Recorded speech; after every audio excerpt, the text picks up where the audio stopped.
நமது தலைவர் திரு RS கௌரி சங்கர் அவர்கள் நமது சமுதாய மக்கள் அனைவருக்கும் போகி திருநாள் நல்வாழ்த்துக்களை தெரிவித்துள்ளார். அதில் போகி என்பது அறுவடை மற்றும் புத்தாண்டின் தொடக்கத்தை கொண்டாடும் பண்டிகையாகும். கடந்த காலத்தை பற்றி சிந்திக்கவும் எதிர்காலத்தை நம்பிக்கையுடனும் எதிர்நோக்க வேண்டிய நேரம் இது. பருவத்தின் மகிழ்ச்சியை பகிர்ந்து கொள்ள குடும்பம் மற்றும் நண்பர்களுடன் ஒன்றாக வர வேண்டிய நேரம் இது. இந்த மங்களகரமான நிகழ்வை நாம் கொண்டாடும் போது வாழ்க்கை வழங்கும் அனைத்து ஆசீர்வாதங்களையும் பாராட்ட சிறிது நேரம் ஒதுக்குவோம்.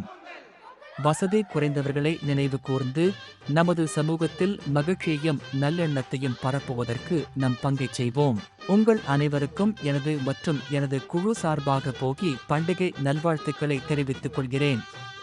இந்த பண்டிகை உங்களுக்கும் உங்கள் அன்புக்குரியவர்களுக்கும் மகிழ்ச்சியையும் செழிப்பையும் நல்ல ஆரோக்கியத்தையும் தரட்டும்.